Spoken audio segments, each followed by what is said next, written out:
is and I'm one of the mentors for the Miami Springs Youth Committee. Now, you may not have heard of that because it's brand new. Well, it's a group of incredible young leaders from right here in the Springs. We are all so proud of them, and we are proud to welcome you to the first ever Miami Springs Youth Meet the Candidates. All right. Tonight is proof that you don't have to be old enough to vote to have a voice.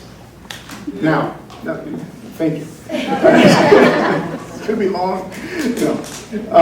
Each and every one of you are a huge, important part of this community. Each of you are the future of Miami Springs. And tonight is all about having our candidates and council members and mayoral candidates make sure that they hear your voices. So a huge thank you to our council members over there at the end, our candidates for mayor right here, and our candidates for our council seats number 2 and 4 right there. Thank you for taking your time to engage with our youth and to share your vision for Miami Springs with us. Now, I'm going to give a shout out to the Pelican Playhouse for this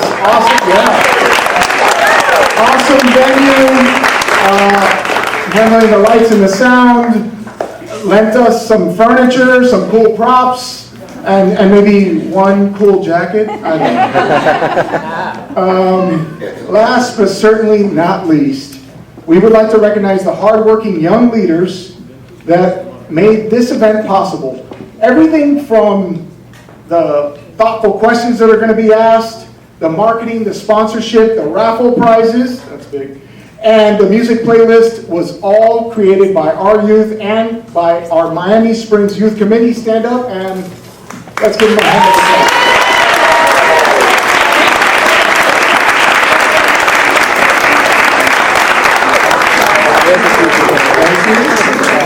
And now I'd like to introduce 2 more youth committee members who also happen to be your moderators for this evening. So the first one, here we are.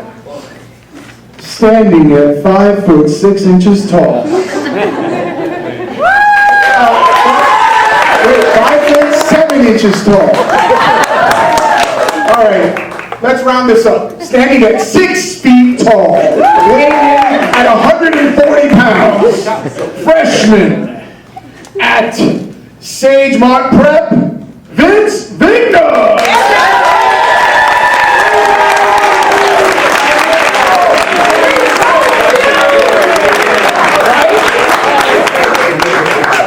And now, let's see. Oh, I know this one. Standing at 5 feet 3 inches tall, weighing in at 486 pounds, freshman at our very own Miami Springs Senior High, Emma Hope Khalil.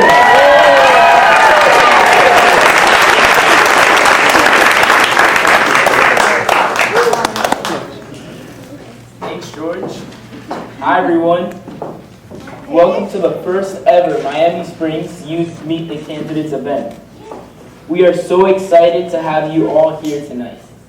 This is a youth-led candidate forum in Miami Springs, which means tonight is kind of a big deal. We want young people to be involved in shaping our community, and this event is all about making that happen. Before we get started, let's begin with a blessing. Please welcome Pastor Sam from Crossbridge Church to lead us in a short prayer.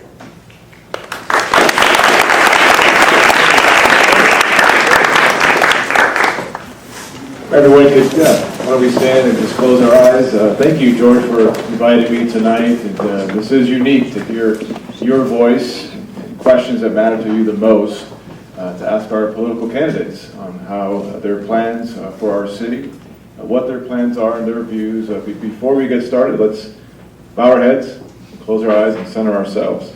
Gracious and wise Creator, we come before you today with open hearts and minds. We thank you for this opportunity to gather as a community of young people as a community of political leaders and individuals that are passionate about shaping the future.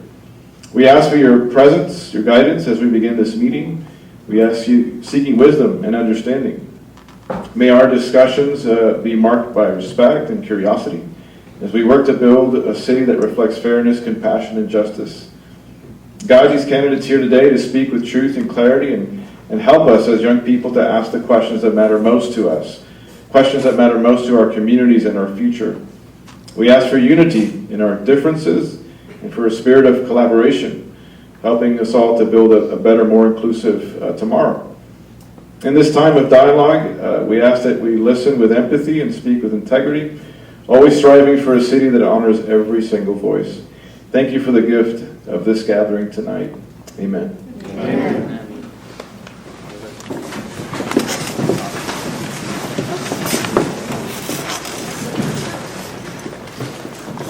Amen, Pastor. Now let us all stand as we welcome Gabriel Gonzalez, a sophomore from Doral Academy, along with the Boy Scouts from Troop 334 to lead us in the presentation of the colors and Pledge of Allegiance.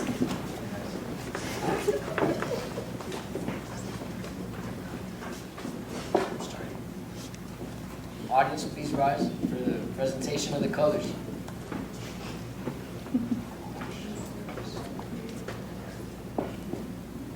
Color guard, attention. Color guard, advance.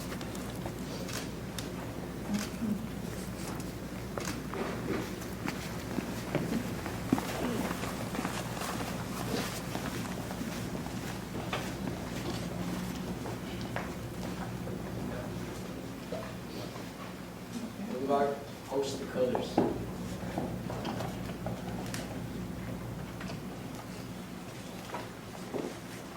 Audience, please join us in the Pledge of Allegiance.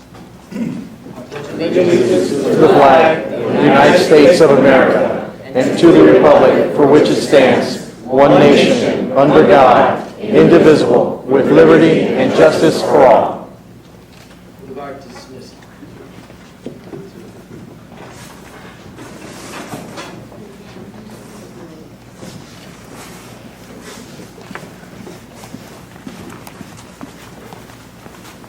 Thank you, Gabriel. Now we kick things off. Let's go over how tonight's event will work. Each candidate will start with a 1-minute opening statement to introduce themselves and share their vision for Miami Springs. After that, we'll move into our youth Q&A session. The questions were created by our youth committee. Each candidate will have 1 minute to respond to each question. To keep things fair and on schedule, candidates will receive a 15-second warning from Annabelle.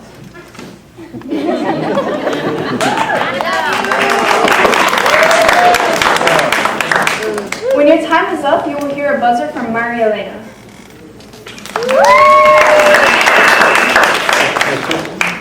Now, let's meet the candidates.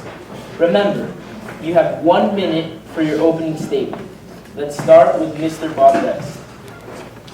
Well, thank you, and this is quite the honor to be here at the first annual Youth Committee meeting. I must feel like I'm on stage at the Playhouse and/or a guest at Stephen Colbert. Anyway, I'm not going to speak about the ins and outs of politics in the city. I'm going to talk about you guys. What I'm going to talk about tonight is what we can do for you. I always felt that the best societies that have ever been have always been those that take care of their old folks and their young folks. Everybody else pays the taxes. But I think that this city has done an awful lot relative to young adults such as yourselves. The programs we have at the Recreation Center, certainly the Pelican Playhouse here, the performing arts in this town, the dance studios, some of these other things we have in town. There's an awful lot to do in this city. Get engaged and stay off your cell phones.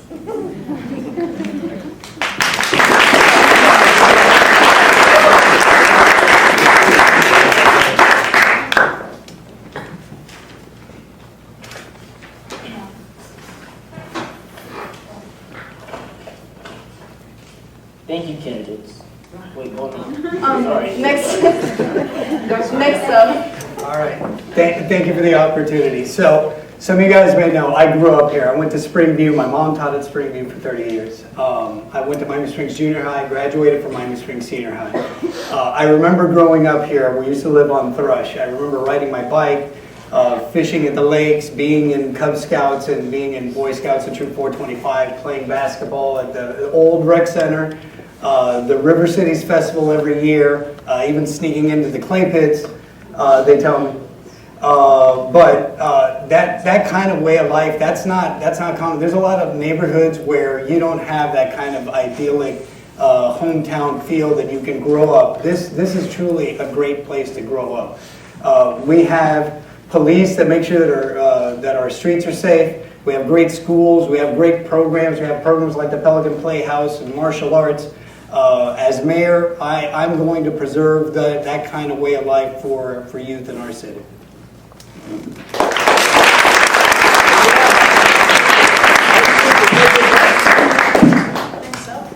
So my name is Joseph Dion. It's a real honor and a pleasure to be here amongst you guys. I'm here with my wife and my daughter, Melissa and Isabel. The youth are a very important part of our community, and one of the things on the top of my list is having a strong rec center where you guys could come and play and do things the way that we used to do when we were kids, and I feel like that's something that's missing in today's world. So just want to say thank you. You guys can count on me. If you have any questions, please feel free to reach out anytime. Thank you.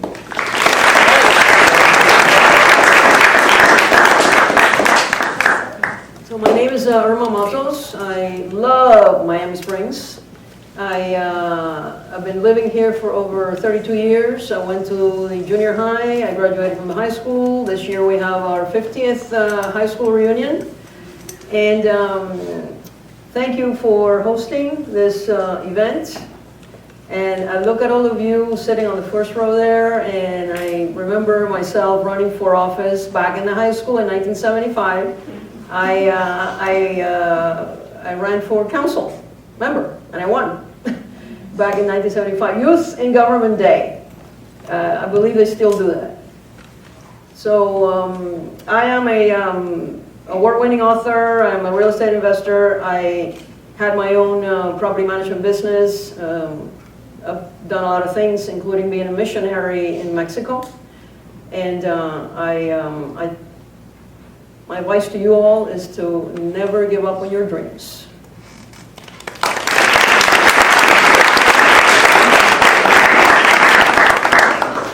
Good evening, ladies and gentlemen. First, I would like to thank the Scouts for hosting us, and I'm honored to be a part of your first annual youth forum, so thank you. My name is Mary Jo. I'm a longtime resident of Miami Springs. I too was a child one day, a long time ago, and I began by volunteering at your age. Never gave that up. Till today, I'm still volunteering in civic engagements and even in the Centennial Committee. Always willing to take action on something that I see that needs action. For example, if someone's car breaks down, I'm willing to loan my phone so they could make a phone call. I don't know anything about mechanics, but I let them know that I'm here to take action and to let them know that I'm here to help them. Never give up. Always continue volunteering from your heart. Put your heart to everything that you do.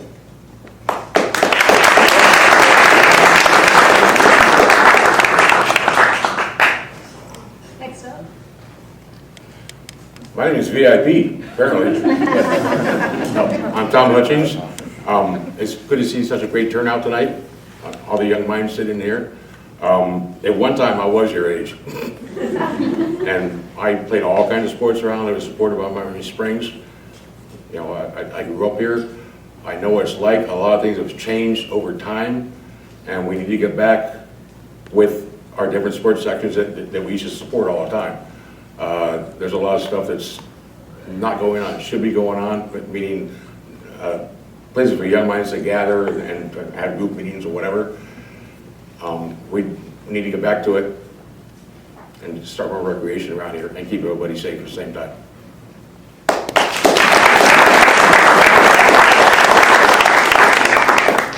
Hello everyone, I'm Fabian Perez Crespo. I was born in New York, raised in Miami. I was on the baseball team, I was a Cub Scout, I did bowling when I was a child. After high school, I went to Florida International University, got my undergrad in journalism and mass communication, and my master's in business administration. I'm also a staff writer for the River Cities Gazette. Today I'm a life coach, helping young adults dealing with ADHD. 20 years ago, my wife and I moved here to Miami Springs. This is where we raised our two children, Fabian Jr. and Maris. They both did music at McCormick Music Academy. My daughter did dance at Holly's Dance Starlight Studio. She did puppet theater here in the Pelican Playhouse.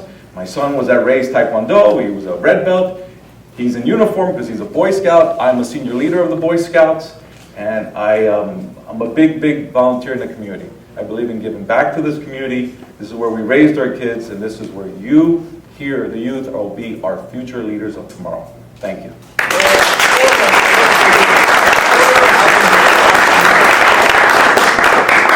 My name is George Santine. I'm your current councilman, and thank you for asking me to participate in this. It was hard to say no to you guys, considering I think this is a wonderful opportunity for you guys to obviously understand and get the skills to participate in community and government. So as much as I was tempted to say no, get a free pass today and not get to come over today, but I thought it was impossible to say no to you guys. But my kids grew up here, 26 years of resident here, 2 girls who played soccer, involved from rec chair to now current Rotary president. Everything that I could do, I would do. I am not taking this lightly, being able to be your councilman for 2 more years without an opposition. I really appreciate it, and I embrace the opportunity that you guys have given me and trusting in me. And the future looks bright. We got a centennial around the corner, and Miami Springs is only going to get better.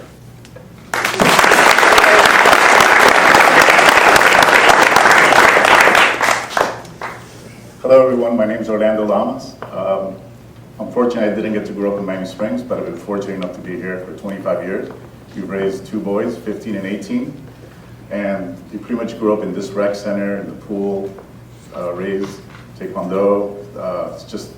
It was great to finally find a place where kids can play in the street, be safe, everybody knows your name, the teachers, you bump into them in the shop, while you're shopping, it's just something out of a movie. So my main goal is to continue improving Miami Springs to where it becomes something that my kids want to come back and raise their children here as well, create legacy.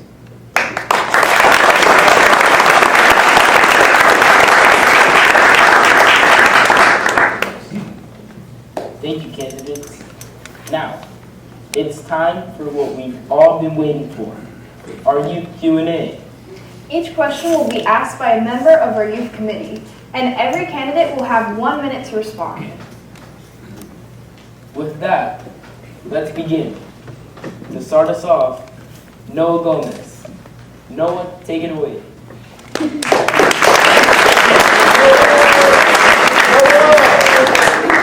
Good evening, everyone. Thank you for being here tonight. My name is Noah Gomez, and I'm a freshman at Christopher Columbus High School. This past weekend, Miami Springs Senior High opened its basketball courts to the public, which was great to see, but there still aren't enough outdoor spaces where we could just play for fun. A lot of fields don't have proper lighting, and the rec center is usually rented out, so it's hard to find a place to play basketball, volleyball, or any other sports that we like. What can be done to improve the field conditions, add lighting, or create more outdoor spaces where kids can play casually? We'll start with Mr. Walter Head. Okay, so that actually was a great job by our school board member, Dan Espino. We got into a joint use agreement between the city and the school board, and so the fact that we have that, I couldn't be more delighted. Our council did that. We need to continue to do things like that. I know that Omar and the work that they do in Parks and Recreation is incredible. We need to continue that. We need to have more walkways. We have all kinds of fun events.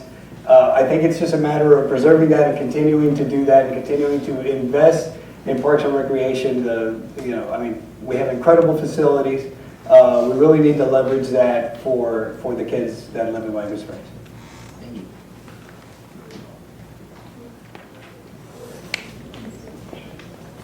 Next up.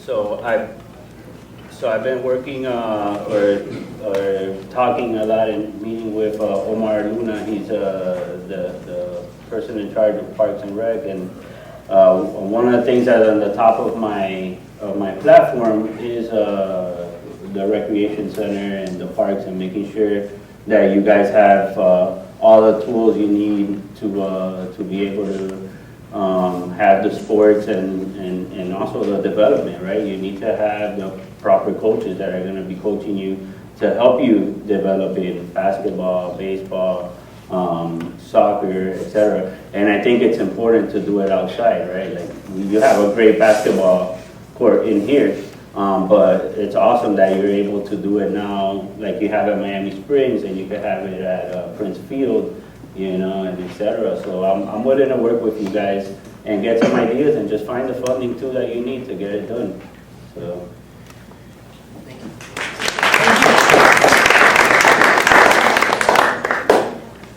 Could you repeat the question, please? So my question is, what can be done to improve the field conditions, add lighting, or create more outdoor spaces where students can play casually? What can we do to improve? Yeah. What? To improve like field conditions, the lighting, and sports, like for outdoor spaces where the kids can just play. In outdoor spaces? Yeah. Okay. Well,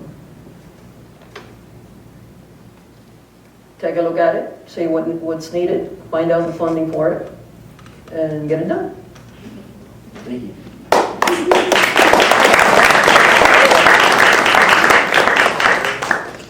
Next candidate.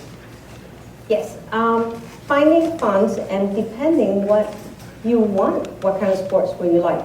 One of my favorite hobbies is a bicycle. I'm a third generation cyclist. So you could go out and cycle on the beautiful path that we already have, and that also combats with obesity in our youth and in our adults. So that is also a health benefit to riding bicycle. I grew up riding my bicycle to school, or also walking to school. We could do that again, bring back to our hometown that you could be able to ride your bicycle to school safely. As far as lightings and other facilities that I think is what you're mentioning, we will need funding and see what is it that you will like. Pretty soon we will have a multi-million-dollar soccer field, football, that we could collaborate and have programs there as well. Thank you.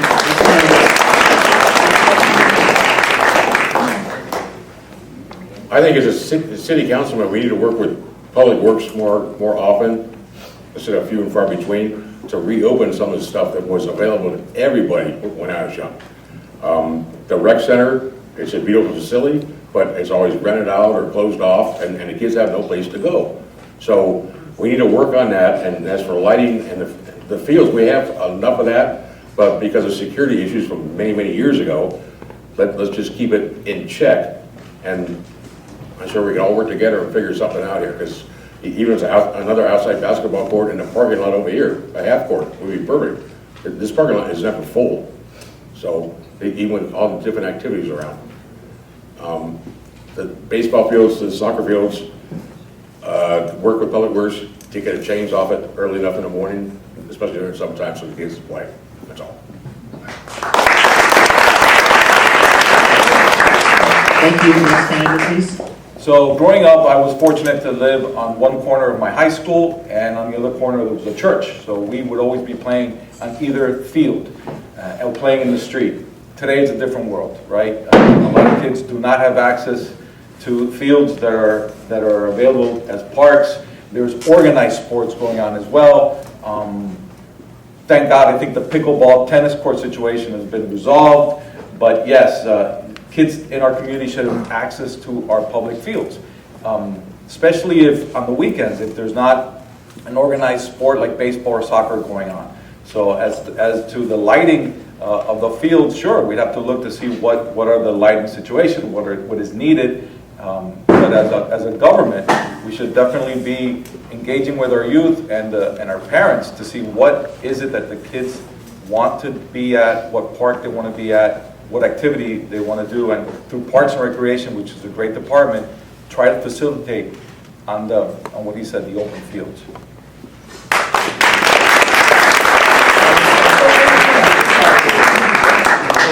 As I said earlier, after 16 years as the chair for the Recreation Commission in this town, recreation is in my blood. And as soon as I got on council, I said, I'm going to, start doing things, writing checks, and obviously you guys will learn budget constraints, challenges of, honestly, we don't have the availability of all much land to do everything we want to do. But we're constantly looking and trying to see how we can improve it. Lighting, even when I was in the rec, we were able to find through Musco lighting, and we lit up all the fields. So there's constant work, it just takes time. But we're, at least the ones that the colleagues of mine, we were all constantly looking for alternatives. The youth of this country and this community in specific is important to us. So we'll still take that challenge and look for alternatives and see where we can get budget to improve it.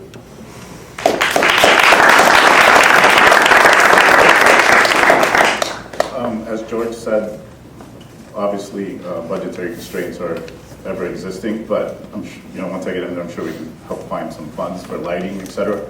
But I think one great opportunity that we have is the city recently renovated the golf course, so now it's at a great level. You can compete with anywhere else in the city. Now I think it's time to start upgrading the existing facilities, the buildings, the clubhouse per se. And in there, I think we have an opportunity to create more activity spaces, outdoor activity spaces, maybe relocate tennis courts to that area. And that tennis court area becomes basketball or some other thing that we can put in there. But I think that's our best opportunity at this moment to create new spaces for Miami Springs.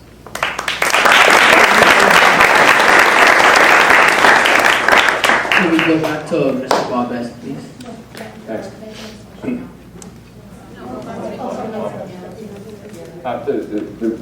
There's some specificity to the question, right? It's basketball courts, correct? Yeah. I think that there is some room for that in this town, and I don't know to date that we've explored it. Possibly Director Luna has, but there's a lot of parks we have in this town. If you could put a whole court up, you could put at least a basket up for guys to go shoot.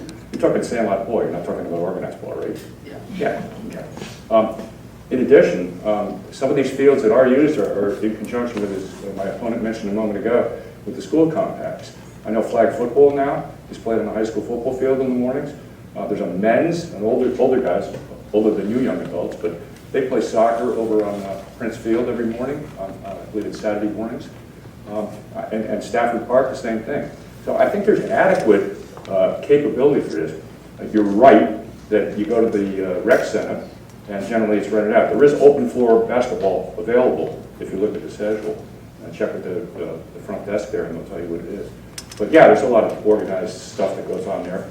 And it preempts you guys having the ability to do what you want to do. But that's something that's doable, I believe. Thank you.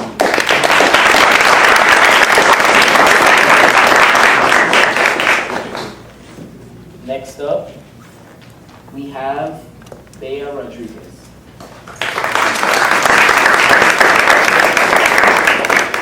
Good evening, candidates. Thank you for being here. My name is Bea Rodriguez, and I am a freshman at Barbara Goldman. Girls in our community don't always get the same chances or support to play sports as boys do. How will you help create more opportunities, funding, and programs for girls so we can have the same chances to play and compete? We'll start with Joseph Dion. Thank you for the question, great question. I have a daughter myself, she's 9 years old, and I think that they deserve the same chance as boys to play the sports, the same sports, right? So I would definitely work closely with our director, Mr. Luna, and try to figure out different ways and bring it back to the council. I'll speak with you guys, try to see what it is that you guys would prefer, where it is that we're falling short, and then try to find a way to deliver on that. So, yeah, thank you for the question.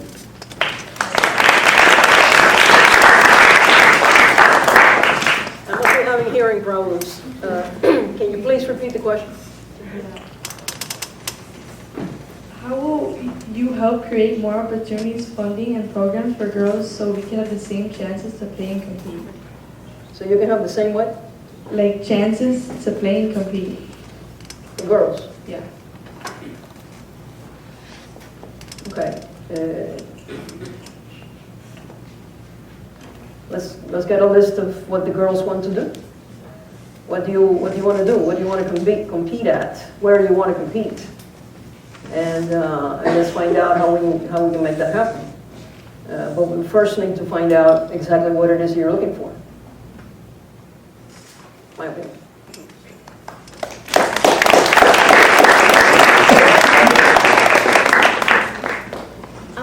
That's a very interesting question. You know, a girl can do whatever a boy can do. The budget is the same. The programs will be the same. Basketball, football, all the sports that the boys can play, either organized or by themselves in the fields, you can do as well. The budget would always be the same. It just needs to be more of the same. For example, you have boys playing in the morning, the girls can do the same place in the afternoon or right after the boys play, whatever it is, basketball or not. But yes, that's a very interesting question, and we need to acknowledge that girls also do need sports.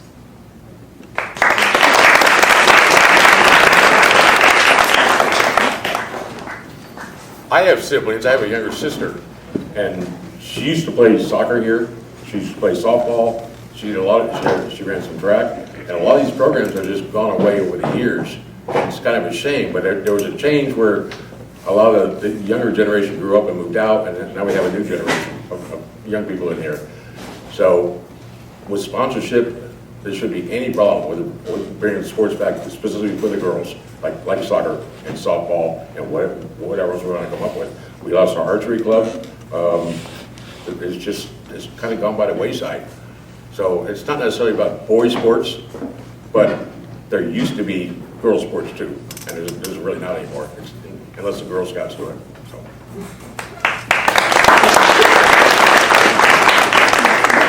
So you're referring to community sports activities. So like what Tom said about archery.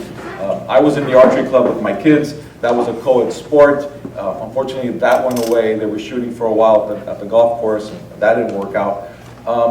You know, the scout program is co-ed, fully co-ed. So definitely, it's a new world. It's a changing world, and the scouting program has allowed girls to participate. Same thing as the boys can do. In terms of community sports, sure, we'd have to see organized female teams for soccer and softball. I mean, they're there, they're out there. If you want to compete against other cities as a girls team, definitely the city should support that and get behind girls teams, separate from the boys teams. So I appreciate the question, and I think it's a very valid question to ask in today's age.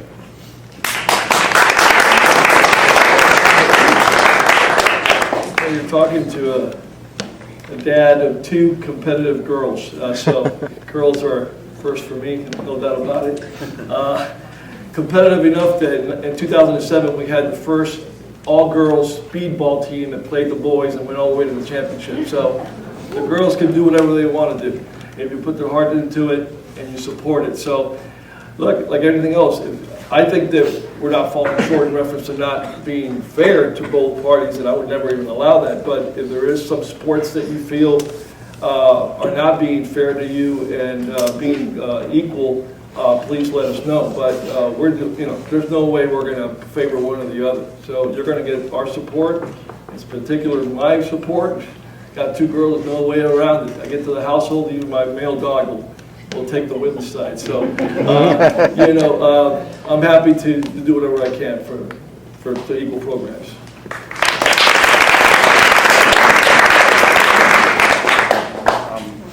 I think, unfortunately, sometimes these programs, such as certain women's sports, etc., they get closed down just for perceived lack of interest or participation. But now, with this new group, if you guys are organized, you actually have a voice. Now you can start voicing your opinion, what you want, and I don't see why the rec center couldn't make it happen. It's just you need to voice your opinion strongly, and they need to show interest. End of the day, like we spoke earlier, sometimes unfortunately it becomes very much about money, how much you can fund. And if one group is louder than the other, they might get a little bit more money. So.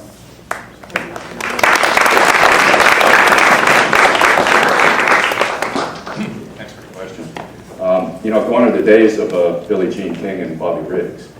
Women have made vast improvements in every level of sports, from the age group that you folks are in all the way up to and including professional sports, including salaries and everything else. Both my girls went to the high school here for 4 years. They played numerous sports. I know that the Little League Baseball here in town, they have for the women and the guys now, and they didn't used to let women play on the guys' team. My sister was a product of that growing up, and she had a better arm than most of the guys that I played with. So you guys are tremendous athletes. You deserve the opportunity, and I do think, by and large, programs do exist for women, and I would put it almost at the same level as what we have in this town. If there's more to be done, let us know, and we can certainly talk about it. Thanks.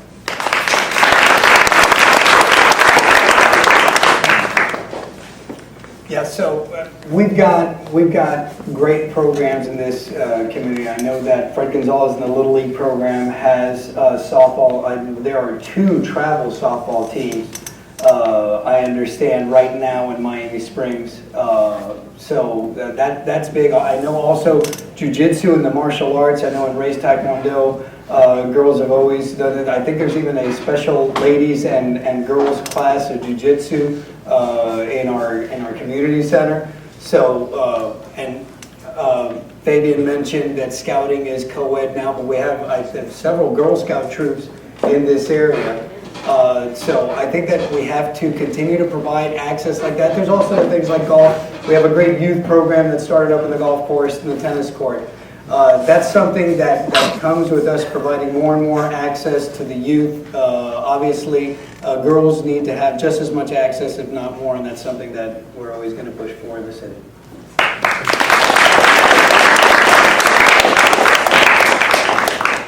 Next, we have Anais Gomez. Good evening, everyone. Thank you for taking the time out and being here with us today. My name is Anais Gomez, and I'm a 6th grader at Downtown Duroc Charter Upper School. Some cities have a youth advisory board where students give input on city decisions. If elected, would you support creating a youth leadership group to work with the city council and help shape policies that affect young people in Miami Springs? We will start with Irma Matos. Absolutely. I have short answers. This is my first time in politics. This is my first time running for council in Miami Springs. So I may not know everything that's going on in the city, but absolutely, young people should have a voice, and the council and the mayor should listen to them. And once I'm in the council, most certainly will help you get that done. Thank you.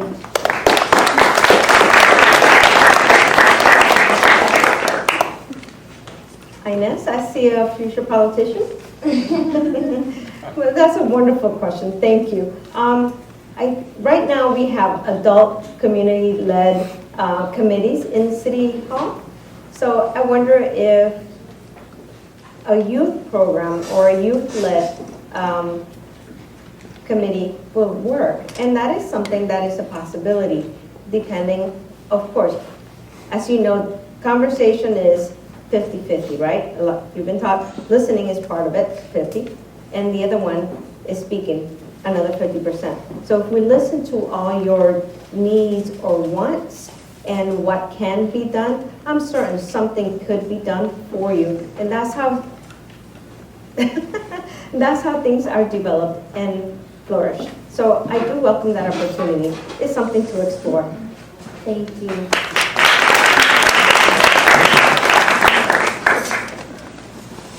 The youth in this room, and even the youth that aren't here, are our future for this city. And I think it would be wonderful to have a youth group for city government, so they can learn, educate themselves, educate us, and bring up all the suggestions that you would like to bring up. We can all work together, and it doesn't, you know, it can be a volunteer group. It doesn't have to be, you know, sponsored or supported by anybody. You can have your meetings anywhere you want to have it, basically, and we take it and go from there.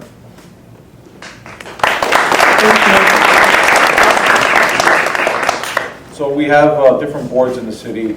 I've been to several of their meetings. Ecology board, there's an education board. I like the idea of a student board. If we could work it through student government, the local schools, that way maybe the local schools send a representative to this future board that the council could put together. But I would first encourage the students, if you want to participate in local government, go to your council meetings. They're generally empty, and it's great to see youth of their community go to council meetings, see how government works, see how conversations are had, see how procedure is followed in policy. So the step is on you. So you take the initiative, the youth take the initiative, and as a councilman, I will do my part to actually create a board where you can have an actual voice. Not just at, you know, your local schools, but here in the city of Miami Springs. Thank you. It's a great idea, actually. Where were you when I was recreation chair? Well, I know where you were. After 16 years, I think I know exactly where you were. You're still probably not even in your mom's. But look, I think that's a great idea. I honestly do. I'm willing to talk to Fred, who's our current chair. I think you need to get involved by going, like Fabian says, you go to one of the council meetings, but in particular, since you're talking about sports, I think you need to go to one of the Recreation Commission meetings and go up and speak up so they can hear you. I mean, the only time we only hear is council people or residents or the coaches. So you guys do need to have a voice, and the only way it's going to be heard is by going to those meetings. So I encourage you. It really is a great idea. I don't think Fred or Omar, which is our rec director, is going to not like that input from a youth committee. Thank you.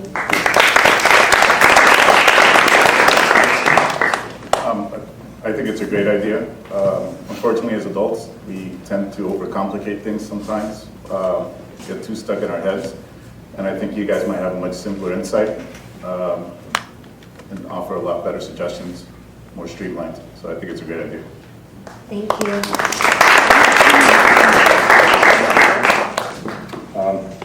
Excellent question, by the way. And you know, the government's a process, as you learn. And unfortunately, as many of you in this room know, civics and music, etc., have been eliminated from the programs. So from the public schools, that I know for sure. Some of the charter schools and what have you, I'm not so. But it's very important that you learn civic. As a matter of fact, I was invited to the high school, probably after the election sometime, to speak to the junior and senior class on the functioning of city government and stuff. What you're asking us here is very salient. It's very important because it's very important what you guys think. And as I said initially, there is a process to how government is run. You can allow this to go to one of your councilmen and bring it up potentially as an agenda item at a city council meeting. Your voice will be heard, and possibly the city and or the school could afford you facilities to negotiate. But start it up yourself. Thank you.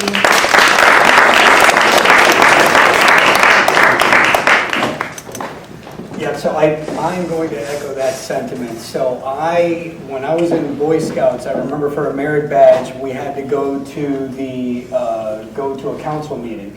And I was going to council meetings when I was in high school and out of high school, and then as an adult, I was, I was just into that. But that is the opportunity for you guys to have your voice heard. It's one thing to ask us questions and listen to us talk, but if you go to the council meetings, there's open forum. There is a forum for people to give us feedback. Our numbers are always available as well. You can reach out to us. I would love to find a way to get feedback from youth. I'm not sure if it can be done as an advisory board because that depends on whether or not you have to be an adult or not. But I'm certainly open to that because I think that you guys can have ideas just as valuable as any adults. Thank you.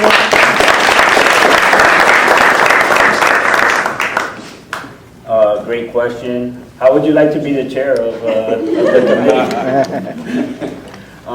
I think in order to get all these things done that we've been asked in the previous questions, it will be important. It's a great idea.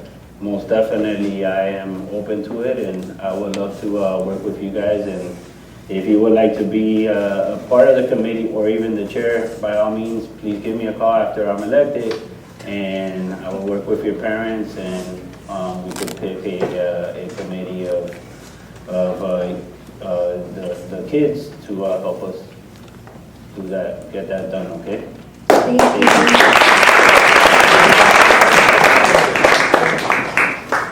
Next, we have Madik Sama.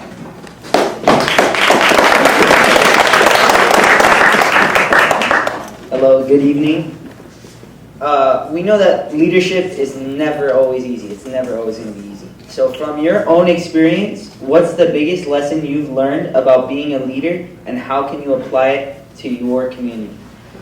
We will start off with you, Miss Mary Jo Mejia. Please, Mary Jo.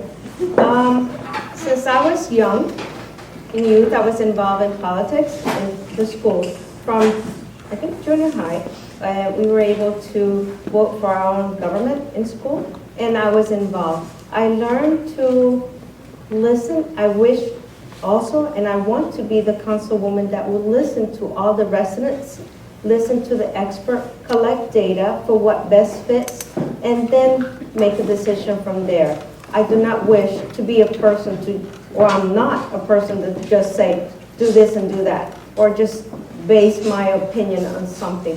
No, that's not the way it works. We have to listen to all the residents. We're here to make a decision for what's best for all, not just for a few. So the intention is the community.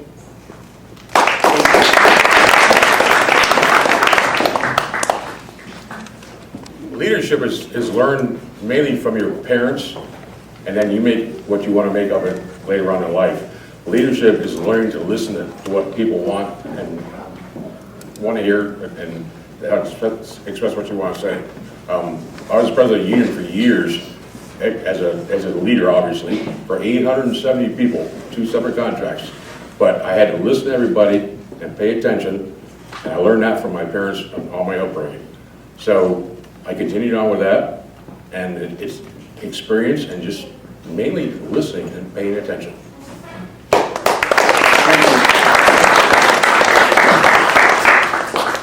So my views on leadership is lead by example.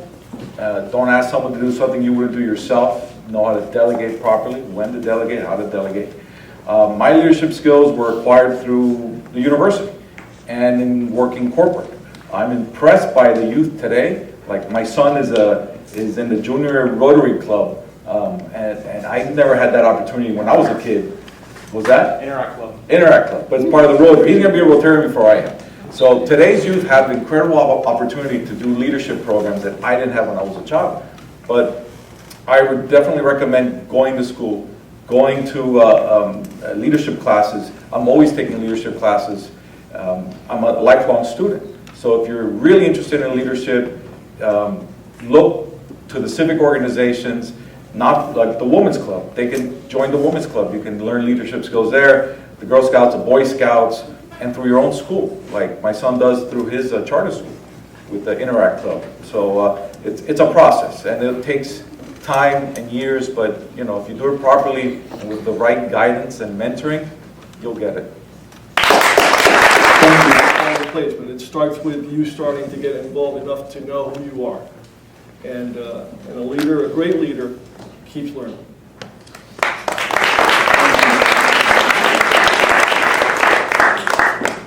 I've been in business for 25 years, and no doubt the key to my success has always been surrounding myself with a good team, with good people. Always better than you if possible, so you can learn and just take the best from each person, formulate a better idea or path. Don't ever be afraid to ask for help. I think that's a big problem, especially when you're an adult. Pride can get in your way, and pride just does not make for a good leader. You need to listen. You need to know when to listen, when to follow, and when to lead.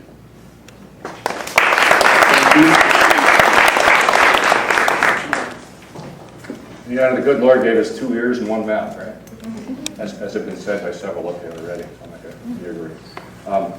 In my particular case, the military taught me eons, just absolutely eons. And a good leader is someone that, and leaders are not they're not growing on trees. Everybody doesn't have the ability, and that's fine. But those that do need to exercise that skill. They need to have a good bench. They need to be able to organize a functional operational system. They need to have chemistry, and they always, always, always want to make sure that their people come before that.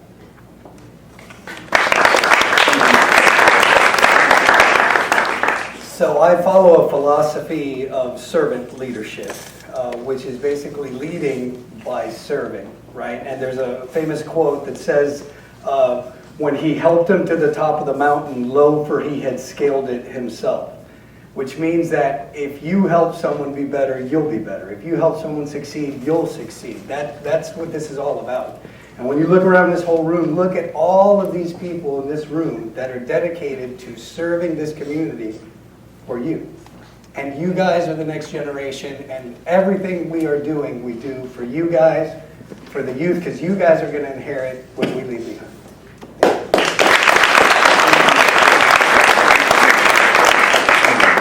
So that's a tough one to follow. That was pretty good. Very good.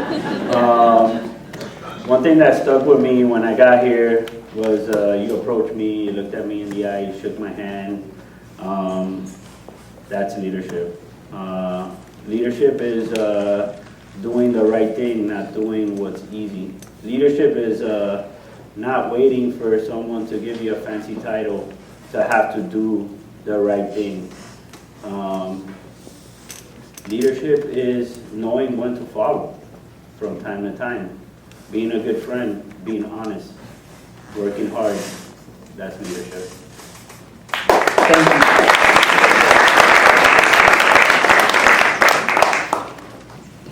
I've been a leader all my life, including when I was a child.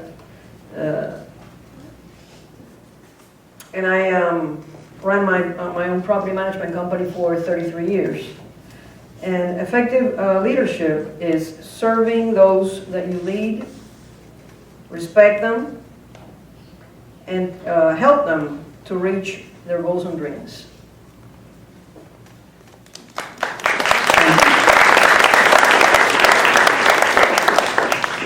Next up is Alexandra Kamash.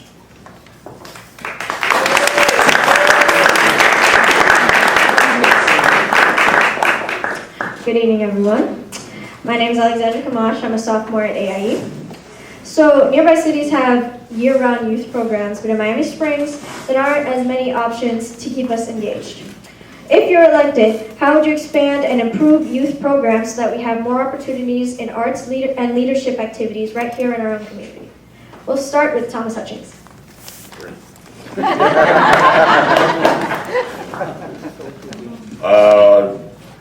You can start by forming more youth groups. You know, you can segregate it to what you want to do, whether it be government or sports, anything you guys want. There is the opportunity there. And all you have to do is form the groups and express make your intentions known and be expressive. And everybody will follow with that. They also follow you, that everybody's going to back you up. Because we lost a lot years ago. We need to bring it all back. So you guys can do what you want to do and still carry on and learn.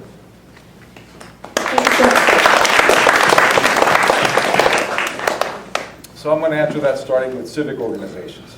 I know the Women's Club of Miami Springs used to have the Juniors League. And they were very active. They were more active than the actual Women's Club. There's talk of possibly bringing that back. So our civic organizations can do more to engage the youth of the community. Our churches and religious institutions, the youth are just missing from these congregations.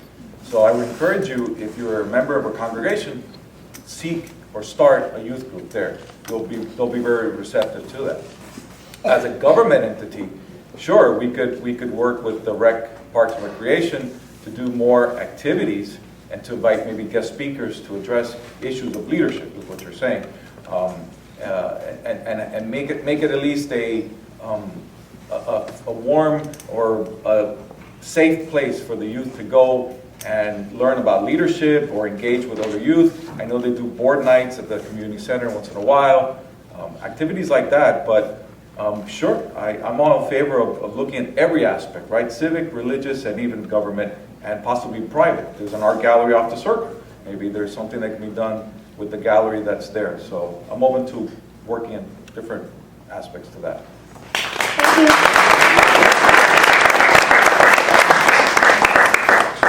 As Mr. Crespo was saying, you got to get involved in different organizations out there. I know as president of the Rotary, we've taken an initiative to get more involved with the high schools, not just in Miami Springs, actually just in the outskirts of our community in Hialeah. And we have, I think, we've created like 2 Interact clubs, which are, getting the youth involved in Rotary and service. We talked about how important service is. I think actually we're about to get 23 kids involved in not just in the RILA, which is our program, but also to get scholarship money. So, but also, as we mentioned, the civic groups that the groups that we have, the committees that we have. There's an education board, and they're supposed to be, people that come to us with concerns. Sometimes it's been hard to keep it occupied. So maybe that's one of those things, just like the youth sports committee. Go to the education board, tell them what you need or what you want, and they'll get to us and advise us certain, proposals.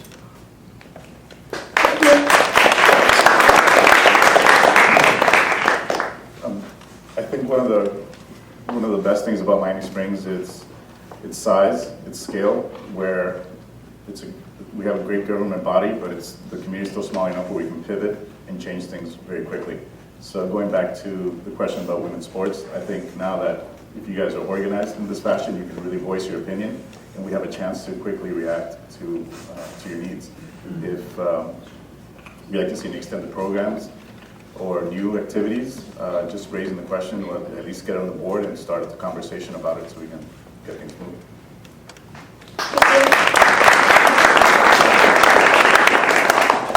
Thanks, Alexander. Test.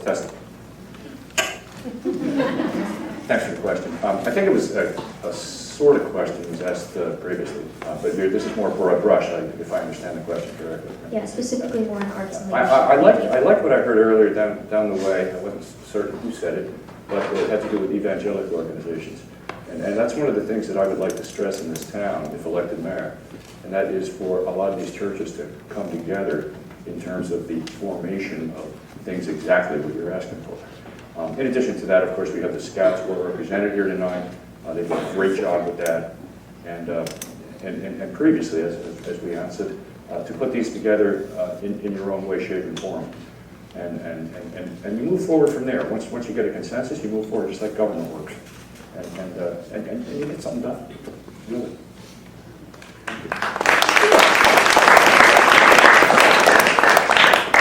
So I think most of you know that my day job is I'm a principal at AIE, so I'm not going to embarrass these students, but I had a group of about 4 or 5 students that came up to me and they're like, we want to get involved in the Historical Society.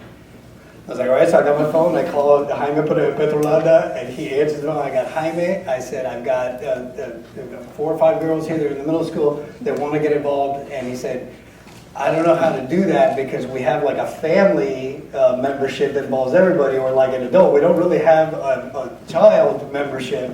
But then he did it, and he put it on, and then he sent it. But then I have him on the phone. He's talking this out. He's like, "Why?" And I was like, "I don't know. Let me put him on speaker." So I put him on speaker. He's like, "Oh, we really love history. We want to get involved in the community." And I was like almost in tears. It's great. Get involved. That's what you need to do in the school. Get involved in clubs, service organizations, get involved in the community, and that'll be how you'll have lots of opportunities for leadership. That's exactly what we need you to do, is to get involved and engage civically. Thank you.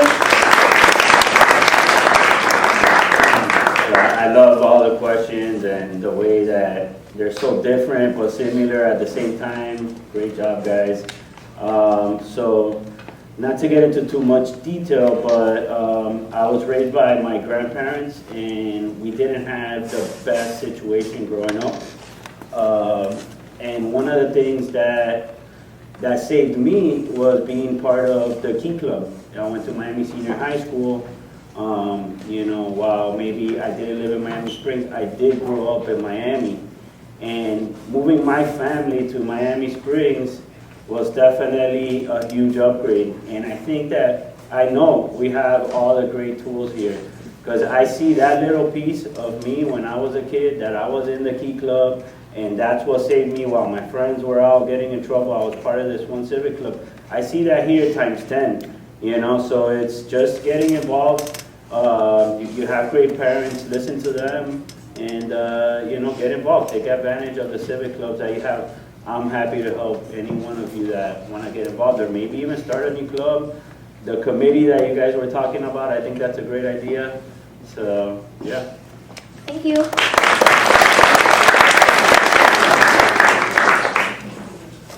I am in favor of working with youth groups.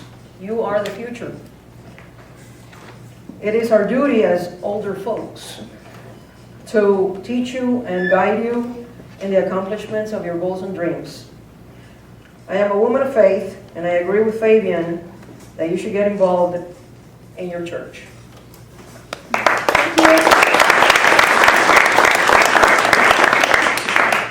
So, leaders are not born and leaders are not made. You have to work hard for it. You have to find what your interest is first. I got introduced into leadership in high school. I don't know if it's by a club in the high school, Future Leaders of America. I became the president when I was a senior. And that introduced me to other clubs. And I was also president of SAD, Students Against Drunk Drivers. And that taught me so much that led me into adulthood. The value, the core to lead and also get interest in programs. Being young or being a minor, I had to get my mom's permission. And I took my mom and I said, Ma, here's where I want to volunteer work or do something. And my mom went and asked for permission, and that's how I broke through the barriers. But yes, we go have multiple clubs, get involved in as many as you can, but always stay young. Don't rush to be an adult. You need education. You need to get your degree first, and then along that process, you'll become the leader that you're seeking. Thank you.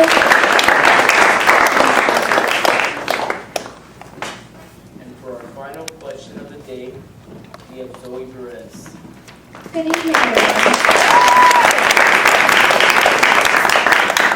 Thank you for being here today. My name is Zoe Perez, and I'm an 8th grader at AIE.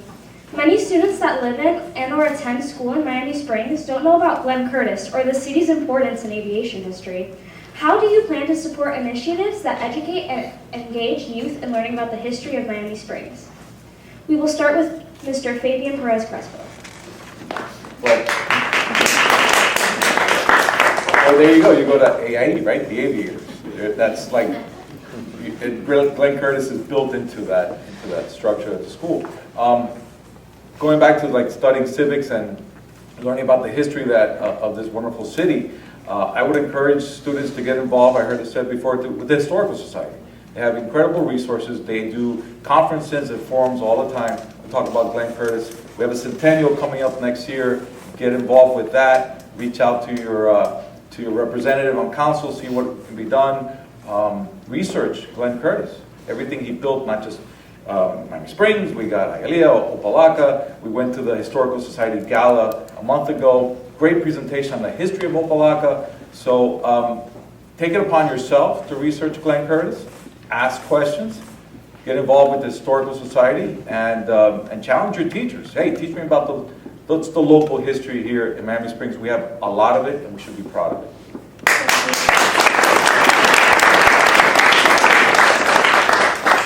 That question is definitely dear to my heart. I'm the liaison to the Centennial, and I could go on and on and on, but history in this town, the legacy of Glenn Curtis is one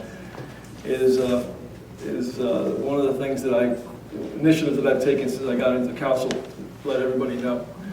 From the first Glenn Curtis Vintage Motorcycle and Car Show that we got in, to the event of history, to just continue having exhibits that we're doing. Brought the curator from Hammondsport and the museum from actual Glenn Curtis. So we're just constantly doing this, but the centennial is definitely, like Mr. Crespo mentioned, is the opportunity to get involved. We're doing programs with the library, the schools. So you're going to see a little bit more involvement that we're going to try to reach out. But this is the perfect time, because all we're going to be talking about is how this city got started by Glenn Curtis. So this will be a great opportunity to get involved and continue to highlight his legacy. Thank you.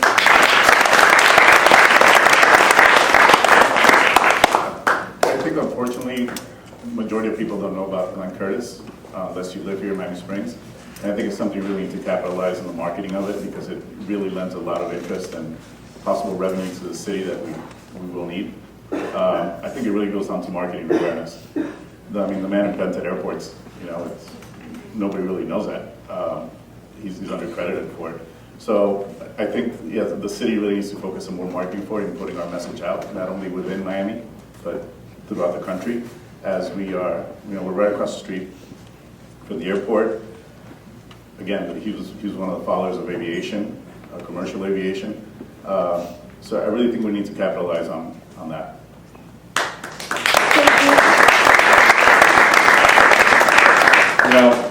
You know why this is a great question? You're in the best possible place you could be to know all you're going to learn about Glenn Curtis in the next 14, 15 months. Because this city's going to show you, is going to teach you. I would recommend that everybody, all the young men and women, take time and go visit the museum over at Stafford Park. There is a ton of information in there on Glenn Curtis, and also, in addition, on the one in New York that Councilman Santini mentioned a moment ago. You guys asked us for a fun fact in our brochures. Some of you might have read them. The last thing is, our bios and stuff is a fun fact. Mine is stupid. I wanted to change it, but it went to press before I could do it. But my fun fact, had I thought of it at the time, would have been that Glenn Curtis has over 500 patents to his credit. He blows Thomas Edison off the map. How many people know that? So, excellent question.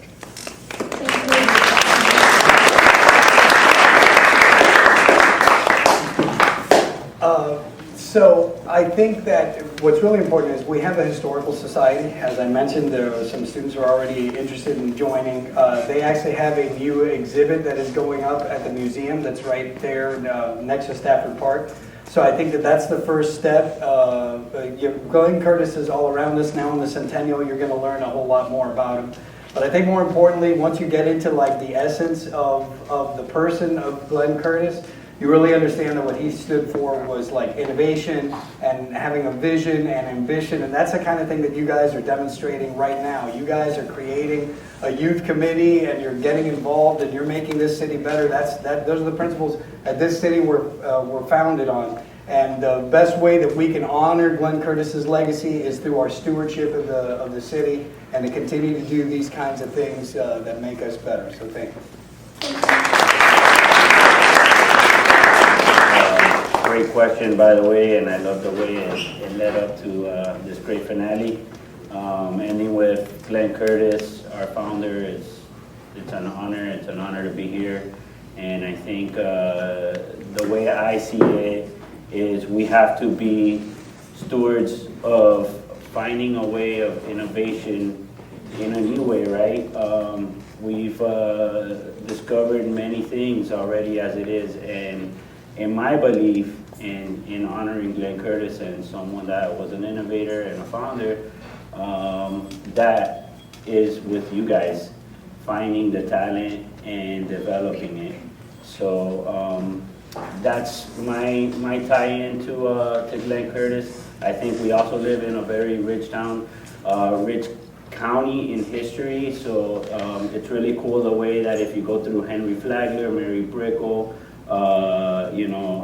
Merrick, and etc. Once you come to Glenn Curtis, you'll really feel like the more hometown feel, and you'll feel closer to Glenn Curtis as you study all of our founders together. Thank you. I would say get involved with the Historical Society and do research on Glenn Curtis and other aviators that have done work in Miami Springs and in Miami-Dade. Thank you. Please remind me your name again. Zoe Perez. Zoe, thank you so much for being the youngest volunteer in the Centennial Committee. So you're going to take your pick. We need you. I wish to plan for the next 100 years. I am part of the Centennial Committee, and my vision is to teach you young folks the pride that we have to live in Miami Springs, and that's how we will continue to our legacy and our history that we have here. Take your mom, your dad. We all have cell phones. Go to the City of Miami Springs webpage and volunteer. We need you. We need all of you. And in that process and volunteer, you will learn a lot of history that we have. We have a whole year full of fun events for family, for the youth, and even honoring our centennials, those that will be 100 years of age. So please come out and volunteer. I see a lot of faces, and I would love to have you volunteer in our events. So tell your mom, thank you. Thank you.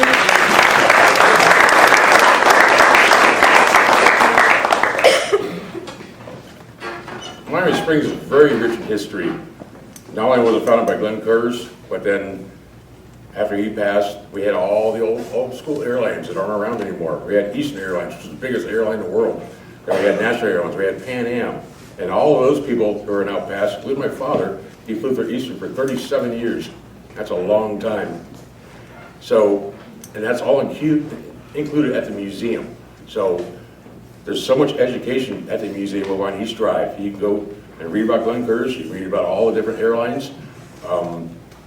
There's all the old pictures from the horse and buggy days, so to speak. You know, when Westwood Drive was a dirt road, Curtis Parkway was a dirt road. It's all there, but you should go and investigate it and have a good time with it, because you can learn a lot of knowledge over there about Miami Springs. Thank you.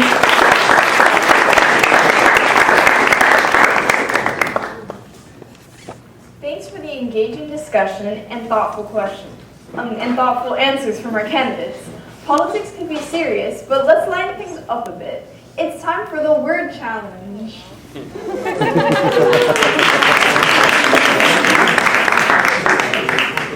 Each candidate will pick one random word from this special bag and must create a short, fun, campaign-style message that includes the word. It could be a slogan, a speech, or even a silly promise. Let's see how creative they can get. Pass it on.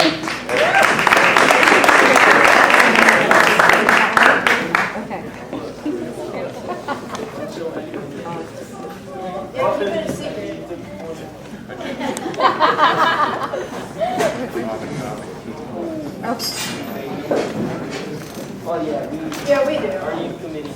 No, I know what I'm saying is that well, you're gonna say it in your own.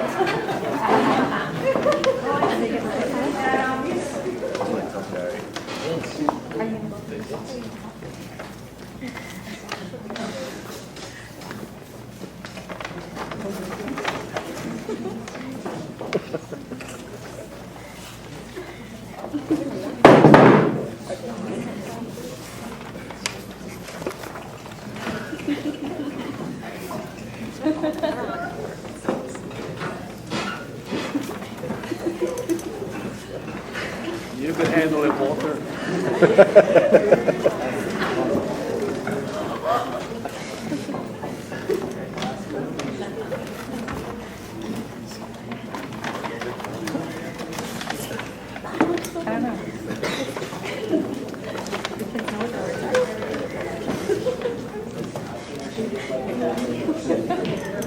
I will repeat the instructions just so you guys know. So with your piece of paper with a really interesting word, you can make a fun campaign-style message that includes the word that you have. It can be a slogan, speech, or a silly promise. Just get creative. And, all right, candidates, let's see what you've got. I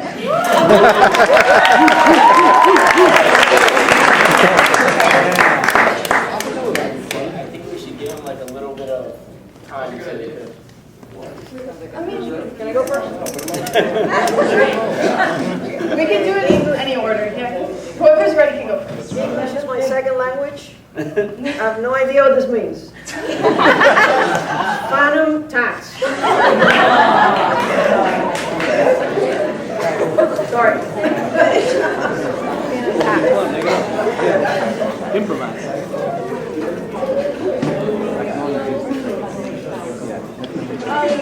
You do? Would you like a different word? Yeah, would you like a different word? Would I want a different word? Yeah, like, do you want to redraw? Not really.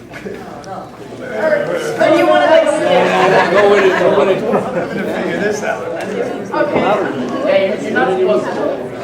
It's supposed oh, we have the definition. Am I allowed to say the definition? All right, so what is your phantom tax? Phantom tax. All right, the definition is it refers to stealing food from friends. Say that again? It refers to stealing food from friends. Refers to what? Stealing food from friends. Stealing food from a friend. Stealing Yeah. food from friends. Like taking a friend's prize.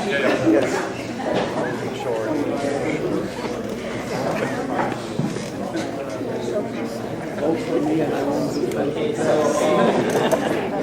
are any of you guys ready to see? Alright. First of all, I have absolutely no idea what this means.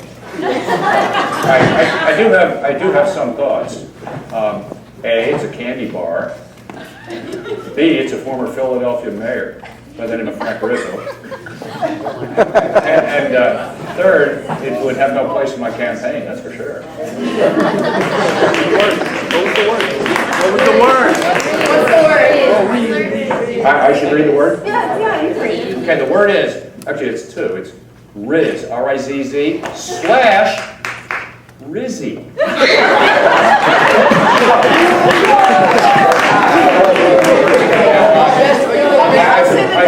I suppose it could also be a rock and roll band. Could we please have the definition? I'm gonna first explain the instructions just in case any of you guys are like willing. You guys could ask the definition though so you guys know what you're saying. So you can create like a little slogan or like say something to fit that word like in a sentence. So I'll give you the definition. Okay, Riz or Rizzy. The definition is charisma. Example, you're so Rizzy.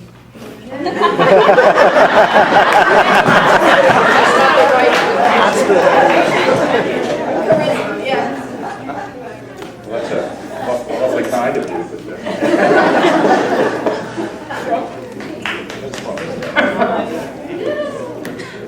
Would you like to fit it into a sentence, or would you like to Campaign style. Campaign style, like a logo or something? I'm pretty sure it's Rizzy the best.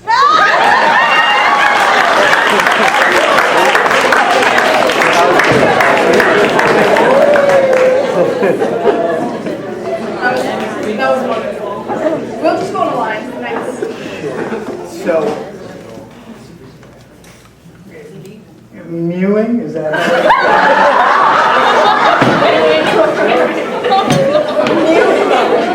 The definition for mewing is a technique that involves pressing your tongue to the roof of your mouth to improve facial structure. Example, how's your mewing streak?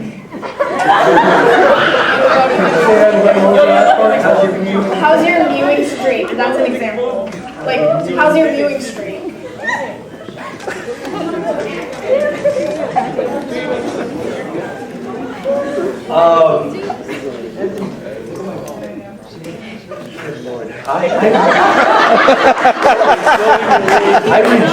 I reject that definition. Okay, somewhere in Urban Dictionary it says that mewing is how cows in like England is mew, the mew. And if I were a mewing cow, then I and the rest of the dairy farmers would endorse Walter Verhette for mayor.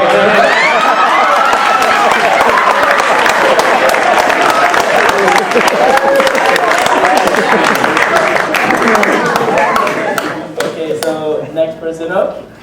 Again, that's a tough act to follow, Walter. That was a good one. So just for fun, I have an idea of what I would like to do, but what's the definition? Would you like to read the... Where the hose at? I want to follow for Shizzy.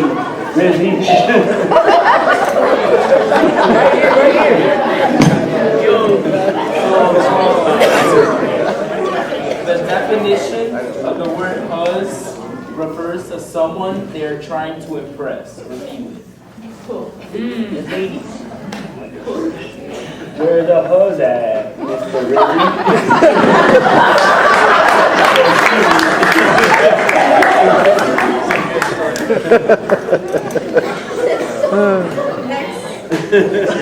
Next council member, Irma will never phantom tax.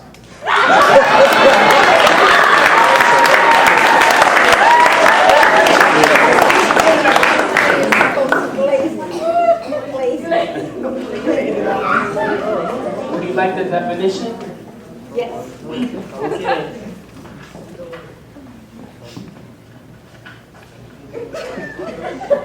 Okay, glaze/glazing. Definition, praising something. Example, you're glazing this so hard.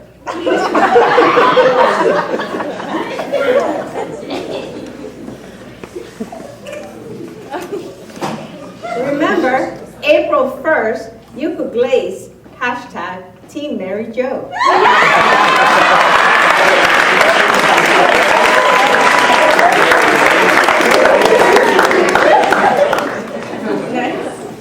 You want the word first, or you want the sentence first? Sentence, and then I can give you the definition. Okay. Didn't y'all sig my signature to run for city council before? Sigma. Yo! Is it Sigma? Sigma. All right. The definition for Sigma, I can't see it. It should be on the front. Oh, it should? Yes, I do. Oh, why is it crossed off? All right. Sigma, the definition. Man who is independent, successful, and popular, but can also refer to actions that are considered cool and successful.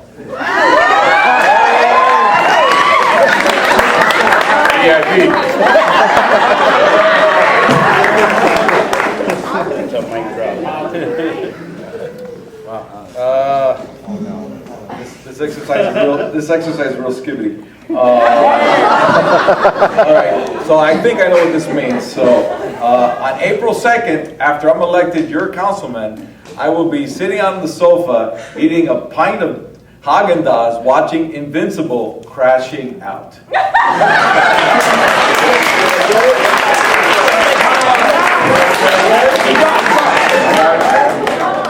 got the sign of approval.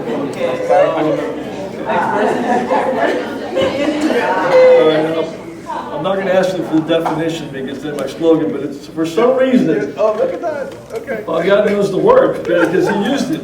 Ski beanie toilet. I have no idea. It's my best that I don't know.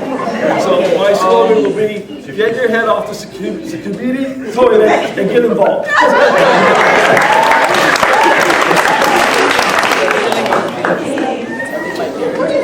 What is it? Okay, so the definition of skibbity, it means dumb, but it's like contextual. Combined with other words, it can mean different things. Example, skibbity really.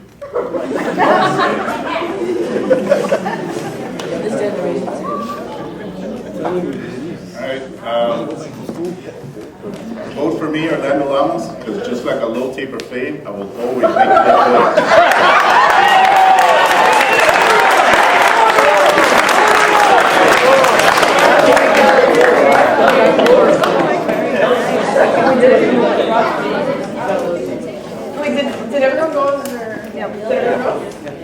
All right. One more?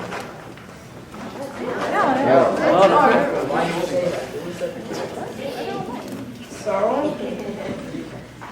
oh boy, that was creative. Wow. Thank you all for being great sports. I agree, Emma.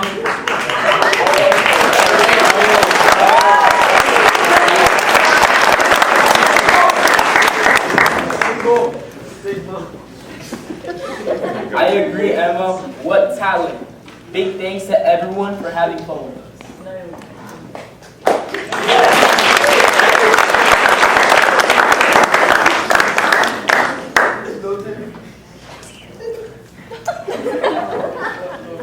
I know we're having so much fun, but it's a school night, so.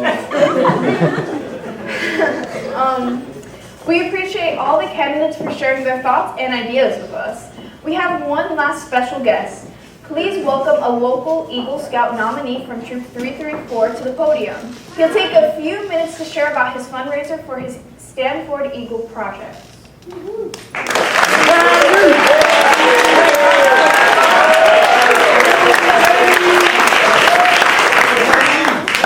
Good evening, everyone. My name is Danny Iglesias. First, I just want to thank Antonia and Daniel Gomez for hosting this whole thing and inviting me up here to talk about my fundraiser. For those who don't know, I'm an Eagle Scout working on my project. The Eagle Scout project is what you need to reach Eagle Scout for the rank, and it's a very prestigious award. For my project, I'm building a police memorial for Officer Charles B. Stafford.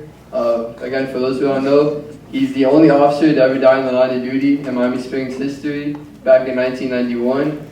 And so, and there's a park which people mentioned, candidates mentioned, but there's a park named after him, Stafford Park, but there's nothing there to like honor him or to acknowledge the meaning behind the park. And so I feel it's important, especially how new families coming into the community, that people would know the meaning behind the park. It's not just some other park named after whatever. It has meaning, and especially how his family still lives here. He has the widow still lives here, and his daughters, or his daughter still lives here. So it's important that we continue his legacy, especially in this community, such a tight, close-knit community. And yeah, so I'm accepting funds. There's information in the front if you guys want to help to support, but thank you.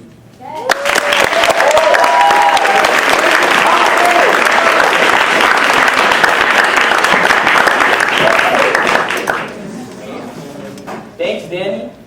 Talk about young leaders making a difference. You're making your Boy Scout family very proud.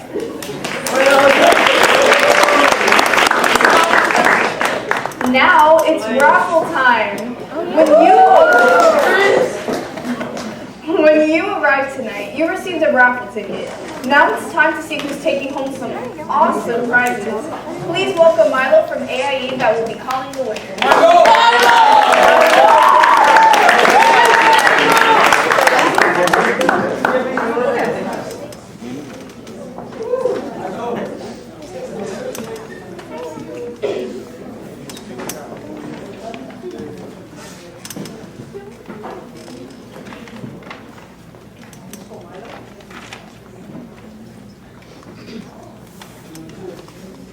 So, ticket number 1, 8360111.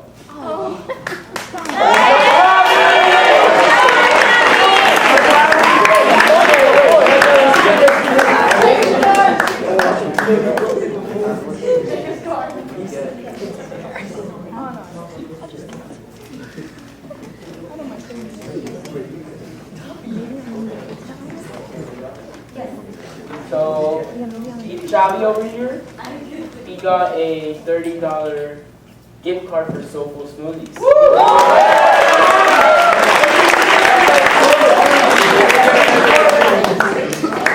What's up?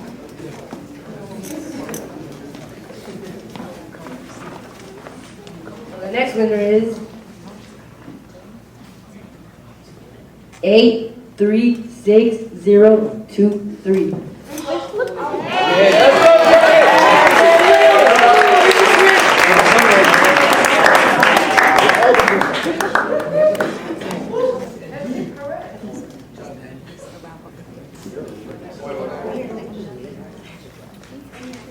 Danny over here won himself a burger and fried meal. Yeah, 419.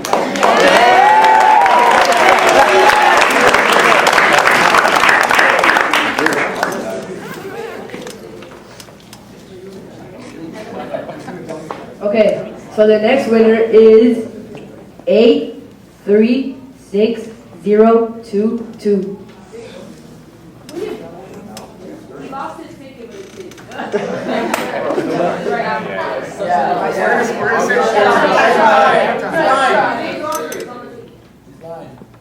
Yeah, it is.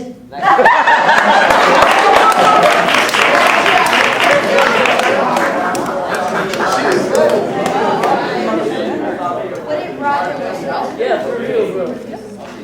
So Roger won a 419 gift card, some burger and fried meal.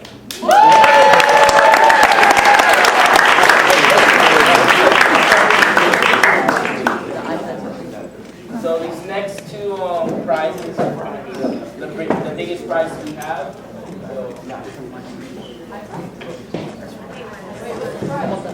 Oh yeah, she can say the prize. The next prize will be an iPad.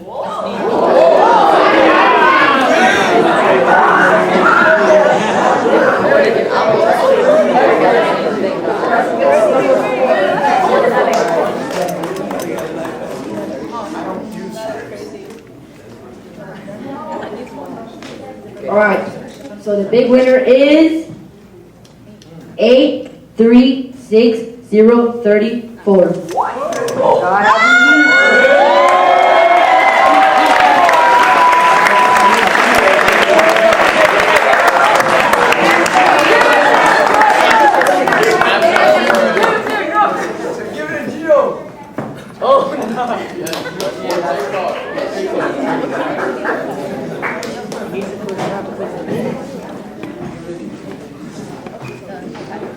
The iPad was on behalf of the Salmat family, so thank you so much. Thank you.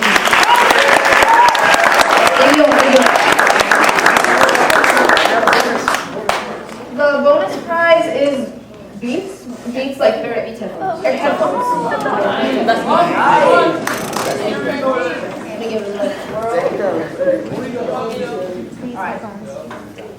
So the winner for the Beats headphones is 8360. I can't remember.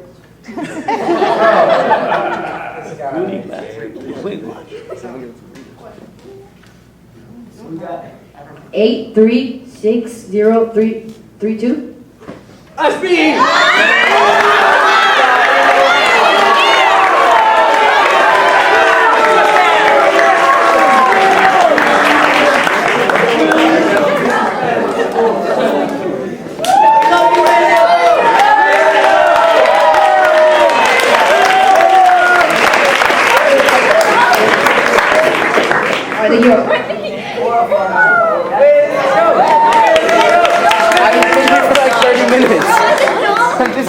So the Beats headphones were on behalf of the Six Sides Architecture.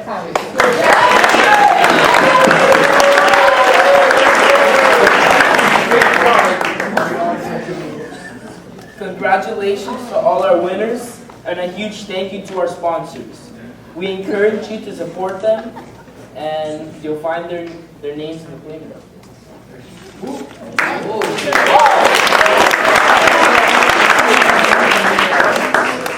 And to wrap up, a huge thank you to our candidates for taking the time to be here tonight and engaging with us.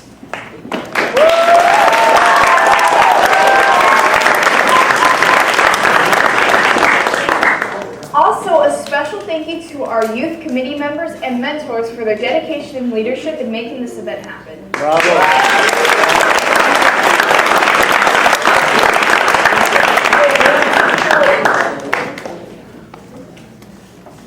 And of course, we want to recognize all of you, our community members, for showing up, staying engaged, and being a part of this event.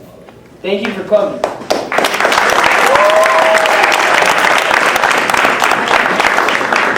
Remember, your voice matters, and together we can make a difference.